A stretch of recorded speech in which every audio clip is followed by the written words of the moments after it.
So the Nuggets and Clippers are tied up at 2-2. Nikola Jokic has been a complete problem for the Clippers so far. Through 4 games, he's averaged 28.5 points, 13.5 rebounds, and 10.8 assists, which basically means the guy's doing everything except selling popcorn at halftime. He's also snagging 2.3 steals per game and hitting over 54% from the field and nearly 48% from 3. Every minute he's on the court, the Nuggets are crushing it, holding a plus 19.8 per 100 possessions, and that trend's only getting louder in the playoffs. In Game 4, Jokic dropped 36 points, hauled in 21 rebounds, and handed out 8 assists, being responsible for over 35% of all Denver's points and rebounds. The Nuggets have been hammering the Clippers on the boards too. They're pulling down 45 rebounds a game, compared to the Clippers' 43.8. In Game 4 alone, Denver grabbed 14 offensive boards compared to just 7 from the Clippers, and Jokic personally ripped down 9 of those offensive rebounds like he was working overtime. Michael Porter Jr.'s been adding to the wreckage with 7.3 rebounds per game, and he even snagged 15 boards in Game 2 like he was on a personal vendetta against gravity. 3-point shooting's been another area where Denver's quietly made life miserable for Los Angeles. The Nuggets are hitting 35.1% from deep, knocking down 40 out of 114 attempts, while the Clippers are stumbling behind at 33.3%, making only 36 out of 108. Jokic, because apparently being a giant magician is not enough, is shooting 47.6% from beyond the arc, including 4 out of 7 in Game 3. Jamal Murray's chipped in 9 threes on 24 tries, even with early series struggles, and Aaron Gordon's helped too, going 5 for 13, which has kept the defense honest and stretched thinner than a bad excuse. The Nuggets have also turned into straight-up thieves. On defense, they're forcing 15 turnovers a game from the Clippers and practically turned Game 1 into a live-action PSA about ball security with 20 forced turnovers. They're averaging 7.5 steals a night, led by Jokic, snatching 2.3 a game, and Christian Brown sliding in with 1.3. They're not just stealing for fun either.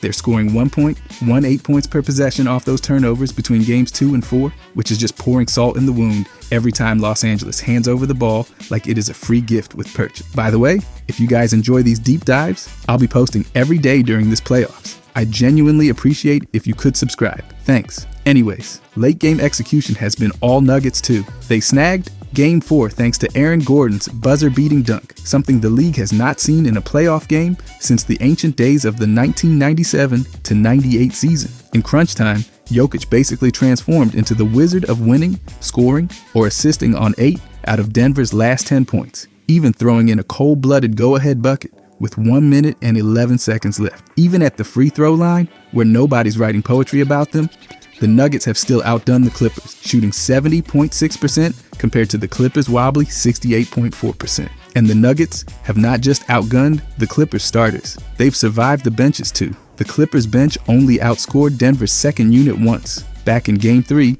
when they dropped 31 points to Denver's sad little 6. But when Jokic is on the court, Denver's starters have a net rating of plus 12.4, stomping the Clippers' rotations like it is a backyard wrestling match gone wrong. The Clippers have been a mess without Ivica Zubac too, getting outscored by 12.8 points per 100 possessions when he sits. The Nuggets were not shy about targeting him in pick-and-roll actions in Game 4 either, getting him fouled out and making life even easier inside the paint. Every stat tells the same tired story. Denver's been smarter, tougher, and way more efficient. They have bullied the Clippers on the glass, from the arc, off turnovers, and at the line.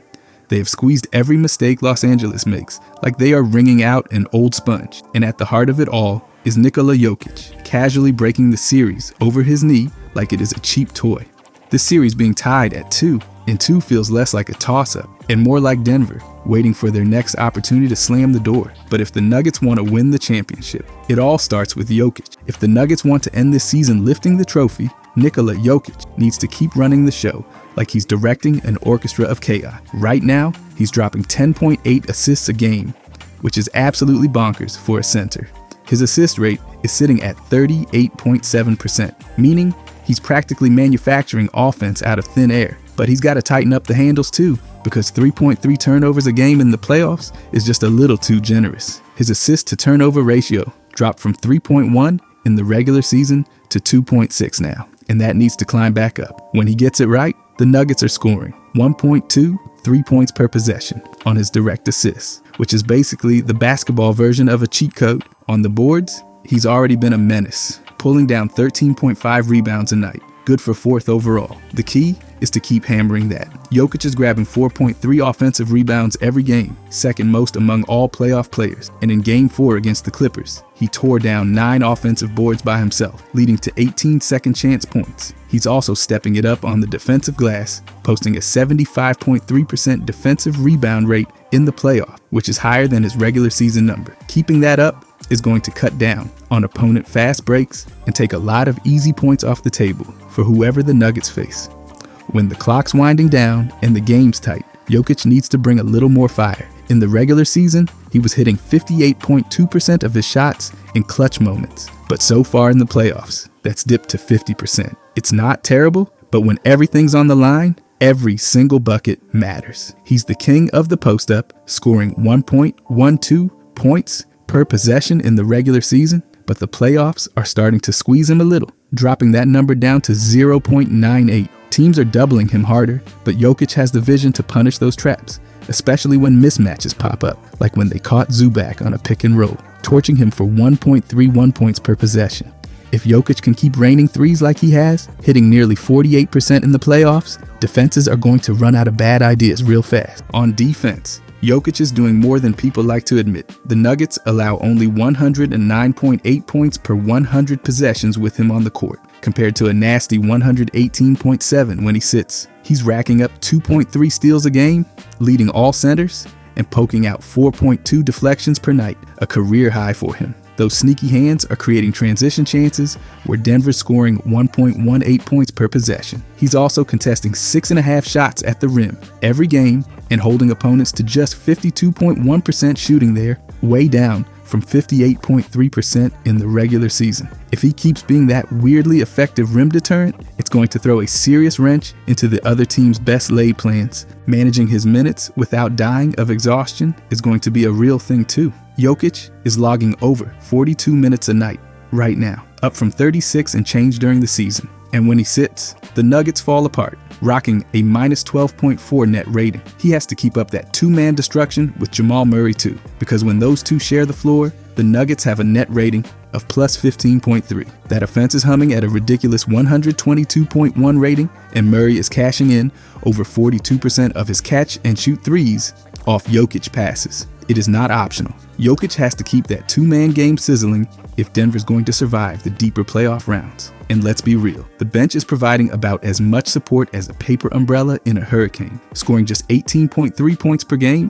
Dead last among playoff teams, Jokic is going to have to be the glue for any lineups involving Christian Brown, because those two together at least keep the defense halfway respectable at 105.3. He also needs to be a matchup nightmare every single night. Against the Clippers, he's obliterating Zubac, shooting over 60% when guarded by him. But when the Clippers go small, that number drops to 42.9%.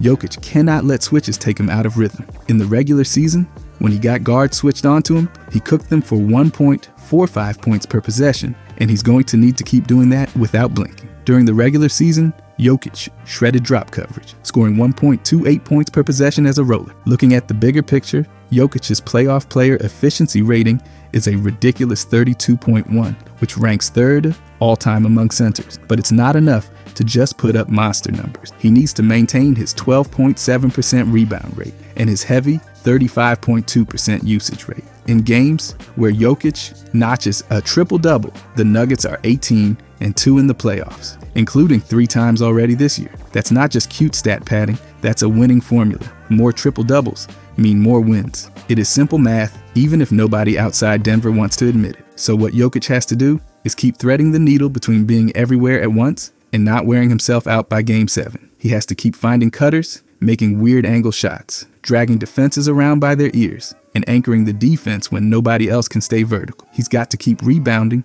like he's personally offended by missed shots. He has to be the eye of the storm every single game, because when Jokic is calm, cool, and devastating, the Nuggets are a nightmare to deal with. If he can keep his scoring up late, avoid careless turnovers, be a wall on defense, stay on the floor as much as humanly possible without passing out, and absolutely bulldoze every mismatch he sees, then there's a real shot the Nuggets end this thing on top. Jokic is not just the best player on the team, he's the gravity everything else orbits around.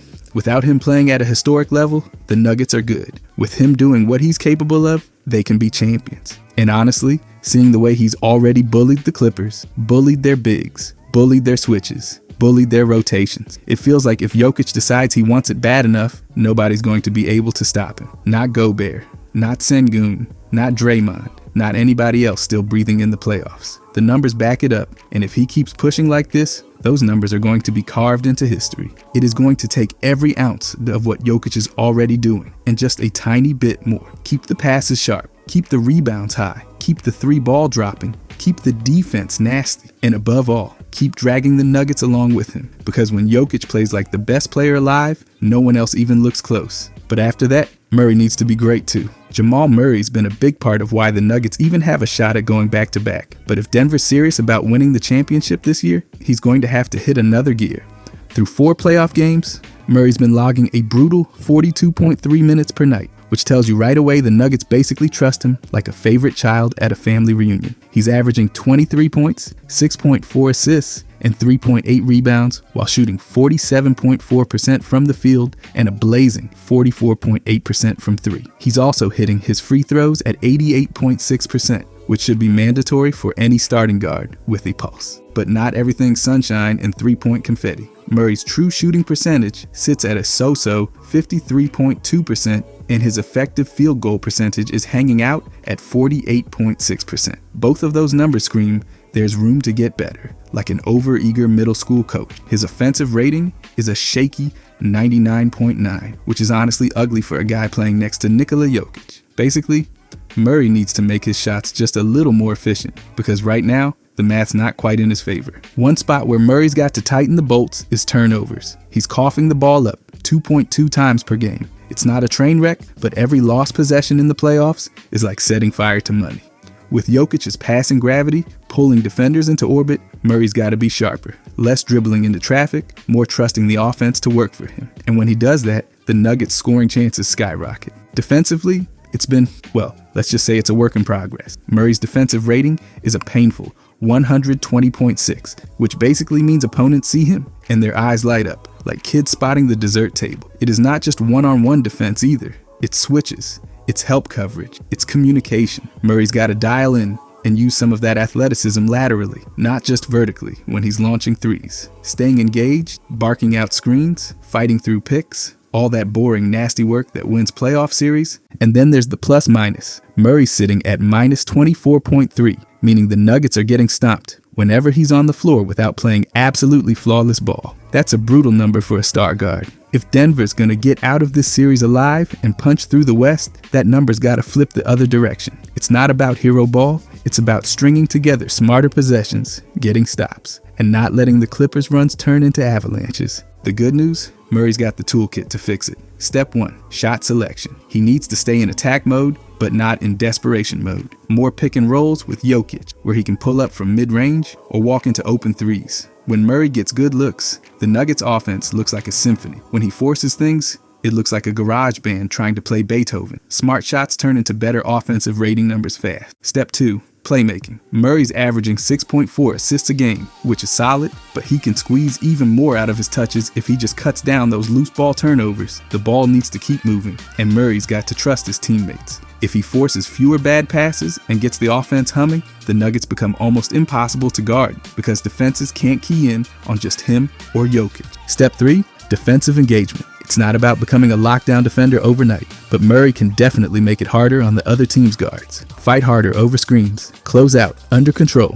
get those sneaky hands into passing lanes without fouling. And honestly, just being a loud nuisance helps. Half of playoff defense is making guys uncomfortable enough to miss. Another area where Murray can flip the script is clutch moments. The Nuggets have seen time and time again that when Murray is locked in late, he turns into a human dagger. But to do that, he's got to stay aggressive without hunting bad shots. He needs to look for smart drives, find Jokic or Aaron Gordon for easy bucket, and only pull the trigger on clean looks. The Nuggets don't need him to be a solo act. They need him to be the guy who makes the right call. 10 times out of 10. Leadership's a big piece of it too. Murray's energy feeds the whole team. When he's focused, hustling, and celebrating the little stuff, a good box out, a tough finish, a drawn charge, the whole squad gets a boost. But when he's sloppy with the ball or loses a guy on defense, It drains momentum like a bad open mic night. Staying poised, locked in, and fiery is going to make the difference when games get tight and ugly, which they will because it's the playoffs. Looking at what Murray's done well, that three-point shooting's been elite. 44.8% is no joke. He's spacing the floor, making defenders pay for sagging off, and giving Jokic way more room to operate. If he keeps hitting at that clip while tightening up the mid-range and finishing around the rim, he'll become a nightmare cover. Teams will have to start trapping him more aggressively, and when that happens, Jokic and the Nuggets cutters are going to have a field day. Free throw shooting is another strength Murray needs to keep leaning into. Hitting 88.6% at the line gives Denver a secret weapon late in games when possessions feel like gold bars. If he stays aggressive and keeps getting to the line 4 to 6 times a night, those easy points will stack up and make closing out wins a lot less stressful. The synergy with Jokic is another secret weapon that cannot go quiet. Their two-man game is pure pain for defenses when it's clicking. Murray needs to hunt that action relentlessly, especially late in games. Dribble handoff, pick and pops, two-man isolations. Every wrinkle they throw at defenses wears them out more and more. Plus, when Murray's setting up his big man,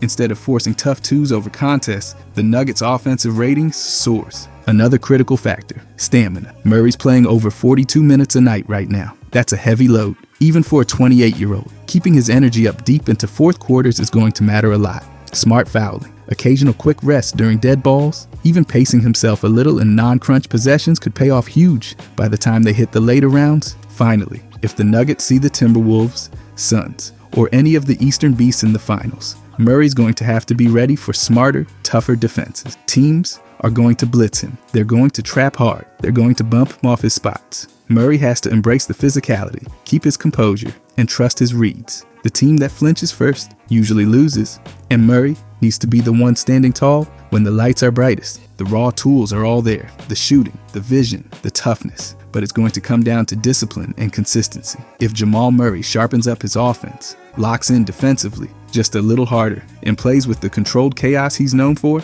the Nuggets have a real chance at running it back. If he floats through games, misses defensive rotations, and forces bad shots, Denver's going to be in trouble fast. He does not need to be perfect. He just needs to be relentless, smarter with his choices, and nastier on defense. If he pulls that off, the Nuggets are not just a good team. They are an inevitable one, and it is going to be a lot of broken dreams standing between them and that second title. But then lastly, MPJ needs to be great. Michael Porter has all the tools to be a real weapon for the Nuggets. But if Denver's planning on pulling off another championship run, he's going to have to get a whole lot louder on the stat sheet and a whole lot sharper on the court. Through 4 playoff games, Porter's been playing 34.3 minutes a night, which is a pretty serious workload, but he's only averaging 10.5 points. That's way under his regular season average of 18.2 points, and it is not going to cut it if the Nuggets want to survive the bloodbath that is the Western Conference playoffs. The good news is, when Porter actually shoots the ball, it usually goes in from deep. He's hitting 42.1% of his threes, which is elite territory, but the overall field goal percentage is sitting at 42.9%, which basically means he's not getting enough easy looks inside the arc. It is a lot of catch and shoot threes and a lot of tough mid-range jumpers. If Porter wants to make a real difference, he's got to get more aggressive going toward the rim, not just floating around the perimeter like a bored lighthouse. His free throw shooting has also been weirdly bad for a guy with his touch. 66.7% from the line is not acceptable for someone whose whole deal is shooting. He's leaving points at the line that could swing games, especially in the playoffs where every possession is like a small battle for survival. If Porter can clean up at the line and push that number closer to 80%, that is free money for Denver in close games. Turnovers have been another little landmine for him. 2 turnovers a game might not sound like a lot, but when you are not even handling the ball that much, it stands out. Porter's got to make quicker, smarter decisions. If he catches it and is not wide open, move it. If he's got a lane, attack it. No more slow developing isolations where the defense has time to load up and make him cough it up. Defensively, the picture gets even murky. Porter's plus minus is a nasty minus 35 through 4 games, which suggests that when he's on the floor, the Nuggets are getting outworked. Part of that is on the team, but part of that is absolutely on him. Porter's always been a little stiff defensively, sliding his feet like he's wearing concrete sneakers, but playoff basketball is not a forgiving place for guys who lose track of cutters or miss rotations. He has to stay locked in, talk through switches, and put his size to use by contesting shots without fouling. So if we're being brutally honest, Porter has a lot to clean up. First things first, scoring. He needs to get back to being a real scoring threat, not just a guy who might get hot if left wide open. Right now, he is averaging just 10.5 points a night. For the Nuggets to have any shot at knocking off the Clippers, Timberwolves, or whoever comes next, Porter has to push that number closer to 18 or 20 per game. That does not mean jacking up more contested jumpers. It means being smart, cut hard off the ball, relocate after the first pass, run the floor like he is getting paid by the sprint. Shooting efficiency has to come with smarter shot selection too. 42.9% from the field is hanging just above disaster levels for a wing with his size and skill. The three ball is great, but he needs to mix it up, take one or two dribbles, and pull up when defenders fly by. Attack a closeout instead of settling. If he can lift that field goal percentage closer to 47 or 48%, it changes the entire offensive landscape for Denver. And then there is the free throws. Porter is too good of a shooter to be clanging 1/3 of his freebies. He needs to focus in, slow the game down at the line, and knock those down like clockwork. 66.7% is barely acceptable for a backup center, not a premier wing who is supposed to space the floor and stretch the defense. Ball security is another must fix. 2 turnovers a game might seem minor, but when Porter's not the primary creator, it's a lot. Every turnover from him is basically an unforced error. Porter needs to cut down on the lazy passes, the forced drives into traffic, and the slow developing pull-ups, where help defenders can swipe down and cause chaos. Quick decisions and strong passes will do wonders, not just for his game, but for the whole Nuggets offense. The defense cannot be an optional hobby anymore either. Porter's size is a legit weapon if he uses it right. Stay in a stance, keep his hands up, fight over screens like he cares. Denver's not asking him to lock down Kawhi Leonard or Anthony Edwards all night long, but he has to at least stay attached and force tough shots. If he keeps letting drivers waltz past him or loses his man on a simple back cut, Malone is going to have no choice but to yank him for long stretches, and that would be a death sentence for Denver's spacing. Energy is another big piece of the puzzle for Porter. Right now, there are long stretches where he floats through possessions like a bored extra in a movie scene.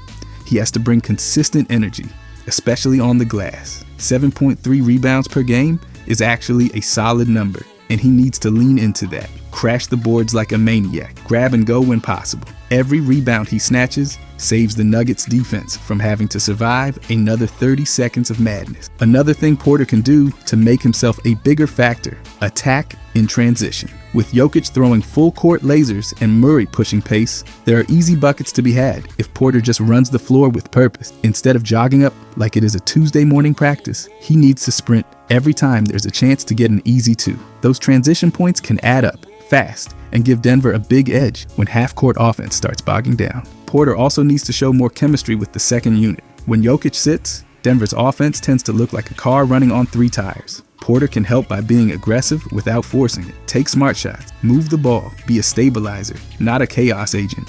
If he can carry the second unit's offense, even a little when the stars are resting, it keeps Denver afloat and buys crucial minutes without hemorrhaging points. Offensively, playing off Murray and Jokic is the golden ticket. He cannot stand around and watch, cut, relocate, set sneaky screens, move with purpose. When he does that, the Nuggets offense becomes a 5-headed monster instead of just 3 guys hoping the ball finds the hot hand. Most importantly, Porter's got to stay confident but not stubborn. If his first few shots miss, he cannot spiral into passive mode. Or even worse, jacking up bad shots to force his way back into rhythm. Trust the offense. Trust his mechanics. The Nuggets do not need Porter to be Michael Jordan. They just need him to be the best version of himself consistently, not just in flashes. So the checklist for Porter is not complicated, but it is crucial. Score closer to 20 points per game. Improve shot selection to lift that field goal percentage. Hit his free throws, cut down the turnovers. Stay engaged, defensive. Rebound with fury. Sprint the floor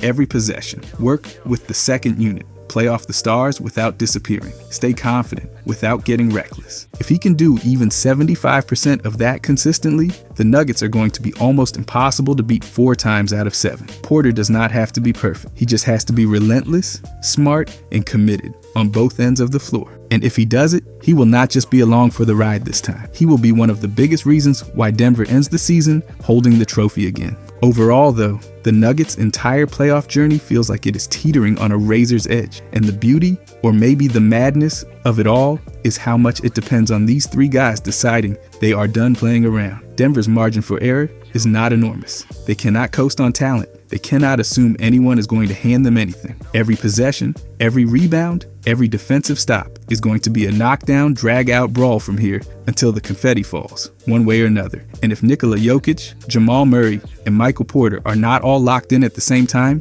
the odds shift fast, and not in Denver's favor. Jokic is the constant. He is the anchor. The sun everything orbits around, but even a sun needs planets that can hold their own gravity. Jokic cannot out-rebound, out-pass, out-defend, and outscore entire teams 4 games out of 7 without help. It is just not human, even when he makes it look like it is. If Jokic keeps doing his thing, putting up those steady, surgical, humiliating stat lines, it gives the Nuggets a foundation that no one else in the playoffs can match. But if Murray does not sharpen up, if Porter does not level up, all of Jokic's greatness might just get wasted like spilled water on hot pavement. Murray's job is to be the fire starter, the hammer, the emotional engine when the offense starts stalling out. He has to be aggressive without being reckless, patient without being passive, and confident without turning into a one-man shot-chucking circuit. His shooting from deep has been a huge plus, but it is the other areas, the turnovers, the defense, the decision-making under pressure that are going to decide if the Nuggets are riding a championship bus or stuck on the side of the road, wishing they had done more. If Murray embraces being the second star without trying to be the solo act,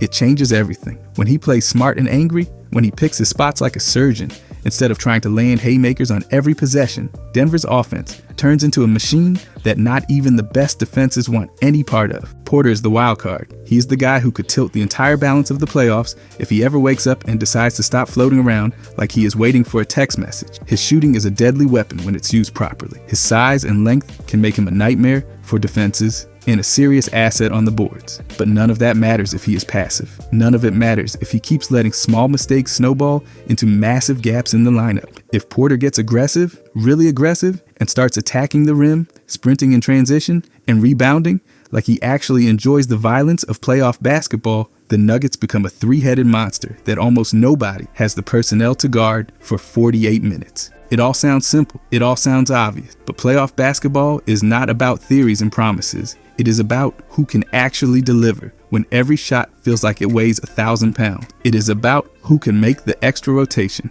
hit the free throw when their legs are shot, dig deep for one more contested rebound. It is about toughness that does not show up on a stat sheet, resilience that does not make highlight reels, and discipline when everything is going sideways. That is the world the Nuggets are living in now, and that is the world where Jokic, Murray, and Porter have to thrive if they want to finish this thing with a trophy instead of a bunch of what-ifs. This series being tied is not a fluke. It is a message. The Clippers have thrown some real punches, they have exposed some real flaws, and now it is up to Denver to decide what happens next. They have the best player in the series. They have the better chemistry. They have the system that, when it is humming, looks downright unbeatable. But none of that matters if they do not keep their foot on the gas. None of that matters if they let up for even a second. The path forward is brutal. It is exhausting. It is ugly. And it is perfect because championships are not supposed to be handed out like free sample. They're supposed to be earned the hard way. Earned through nights when your shots are not falling, your legs feel like lead, and the other team is daring you to break. Denver has the pieces. They have the blueprint. They even have the scars from last year to remind them how much it costs to make history. Now it is time to pay the price again. No shortcuts, no excuses, just buckets, boards, stops, and heart. Because when the Nuggets are locked in, when they are moving as one brutal, beautiful machine, there's not a team alive that can stand in their way. And if they hold that line, if Jokic keeps bending the universe to his will, if Murray keeps setting fires from deep, if Porter stops waiting and starts taking, there's only one possible ending to this story: the Nuggets lifting the trophy. Again, if you guys enjoyed this, I'll be posting every day during this playoffs. I genuinely appreciate if you could subscribe. Thanks for watching,